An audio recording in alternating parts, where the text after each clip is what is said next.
Ang video naman natin ngayon, ang mga dating provincial bus company sa norte ng Cebu. Ating balikan at ating bigyang pagkilala ang kanilang serbisyo sa larangan ng transportasyon sa Cebu sa kanilang panahon na sila pa mismo ang namayagpag. Ating alamin ang kanilang pangunahing ruta, ang ginagamit ng bus units, ordinary bus ba o air conditioned bus. Pero bago tayo magsimula sa ating video, intro muna tayo mga kabas fanatics. Kung bago ka pa sa aking channel, please subscribe, hit the notification bell for more videos. Cebu Dirap Rider Express. Ang Cebu Dirap Rider Express ay isang dominanting bus company sa norte ng Cebu sa kanyang panahon bago ito nagsara. Ang Cebu Dirap Rider Express lang naman ay nagtataglay ng mga brand new at mga modernong mga bus units na gawa ng Nissan Diesel, MAN na ordinary bus at air-conditioned bus. Sa ilang taon nang lumipas, pinalitan naman nila ang mga lumang bus na mga bago at mga moderno na gawa ng Daewoo at ng Zhongtong. Ang paunahing ruta ng Rough Rider Express bago magsara ang sumusunod: Cebu North Bus Terminal Mayabagay, vice versa; Cebu North Bus Terminal Hagnaya, vice versa; Cebu North Bus Terminal Kawit Daan Bantayan, vice versa. Pisiao Express.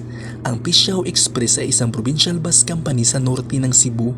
Ang kumpanya ay nagpapatakbo ng mga ordinary bus na locally assembled bus o sila mismo ang gumagawa. Sa kanyang panahon, ang Pisiao Express ay isang dominanting bus company bago ito magsara.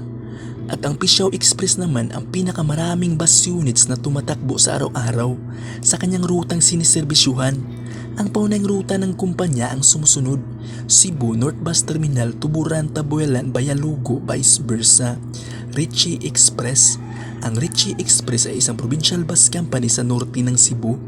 Ang kumpanya ay nagpapatakbo rin ng mga ordinary bus na locally assembled bus.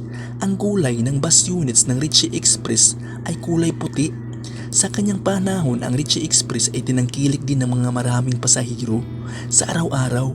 Ang pangunahing ruta ng kumpanya ang sumusunod: Cebu North Bus Terminal Tuburan, Tabuelan, Bayalugo, vice versa. Rimon Bus Lines. Ang Rimon Bus Lines ay isang provincial bus company sa norte ng Cebu. Ang kumpanya ay nagpapatakbo ng mga ordinary bus na locally assembled bus o sila mismo ang gumagawa. Sa kanyang panahon, ang Rimon Bus Lines ay nagpatakbo ng mga maraming units bago ito magsara. Ang Rimon Bus Lines rin ay nakilala sa mabilis na tumakbo at nagbibigay di kalidad na serbisyo sa kanilang pasahero. Ang Rimon Bus Lines ngayon ay isa ng provincial bus company sa probinsya ng Bohol. Ang paunahing ruta ng kumpanya bago ito magsara sa Cebu ang sumusunod: Cebu North Bus Terminal Mayabagay, vice versa. Cebu North Bus Terminal Kawit, vice versa. Cebu North Bus Terminal Hagnaya, vice versa. Sweetheart. Ang Sweetheart ay isang provincial bus company sa norte ng Cebu. Ang kumpanya ay nagpapatakbo ng mga ordinary bus. Sa kanyang panahon, ang Sweetheart ay tinangkilik din ng mga maraming pasahero sa norte ng Cebu. Kilala ang bus company sa norte ng Cebu. Ang paunahing ruta ng kumpanya ang sumusunod: Cebu North Bus Terminal Bugo, Mayabagay, vice versa. Cebu North Bus Terminal Bugo, Kawit Daan Bantayan, vice versa. San Isidro Bus Liner. Ang San Isidro Bus Liner ay isang provincial minibus company sa norte ng Cebu. Ang kumpanya ay nagpapatakbo ng mga ordinary minibus na locally assembled bus. Sa kanyang panahon, ang San Isidro Bus Lines ay tinangkilik din ng mga maraming pasahero, lalong-lalo na sa Tabugon. Ang paunahing ruta ng San Isidro Bus Line ang sumusunod: Cebu North Bus Terminal Bourbon, Tabugon, vice versa. Samunti Bus Lines. Ang Samunti Bus Lines ay isang provincial bus company sa norte ng Cebu. Ang kumpanya ay nagpapatakbo ng mga ordinary minibus na locally assembled bus. Sa kanyang panahon, ang Samunti Bus Lines ay tinangkilik din ng mga maraming pasahero sa norte ng Cebu. Ang Samunti Bus Lines ay nagbibigay din ng dekalidad na serbisyo sa kanilang mga pasahero sa araw-araw.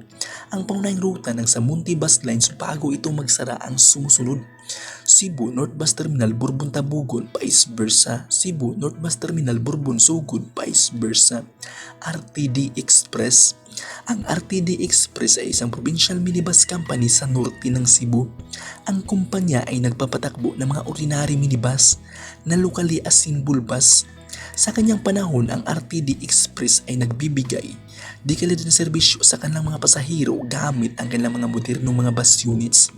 Ang pangunahing ruta ng RTD Express bago ito magsara ang sumusunod: Cebu North Bus Terminal, Bugo, Tabugon, vice versa. Grand Express. Ang Grand Express ay isang provincial minibus company sa norte ng Cebu. Ang kumpanya ay nagpapatakbo ng mga ordinary minibus na locally assembled bus. Sa kanyang panahon, ang Grand Express ay kilala sa sobrang bilis magpatakbo dahil ang kanilang mga bus units ay mga brand new at mga moderno at nakaturbo pa. Sa kanyang panahon, ang Grand Express ay sobrang tinangkilik ng mga maraming pasahero sa norte ng Cebu. Ang unahing ruta ng Grand Express bago ito magsara ang sumusunod: Cebu North Bus Terminal, Bugo, Tabugon, vice versa. Cebu North Bus Terminal, Hagnaya, vice versa. Lulubic. Ang Lulubic ay isang provincial minibus company sa norte ng Cebu. Ang kumpanya ay nagpapatakbo ng mga ordinary minibus na locally assembled bus. Sa kanyang panahon, ang Lulubic ay tinangkilik din ng mga maraming pasahero sa araw-araw. Ang paunahing ruta ng Lulubic minibus bago ito magsara ang sumusunod: Cebu North Bus Terminal, Bourbon, Tabugon, vice versa. DNC Trans. Ang DNC Trans ay isang provincial minibus company sa norte ng Cebu. Ang kumpanya ay nagpapatakbo ng mga ordinary minibus na locally assembled bus.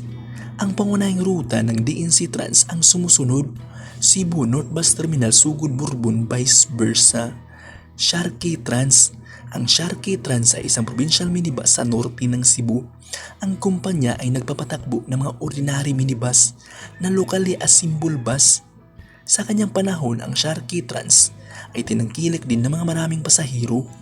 Ang pangunahing ruta ng Sharkey Trans ang sumusunod: Cebu North Bus Terminal, Sugod, Bourbon, vice versa. At yan ang mga dating provincial bus company sa norte ng Cebu na wala na ngayon dahil nagsara na. Hanggang dito na lang, hanggang sa susunod nating mga video.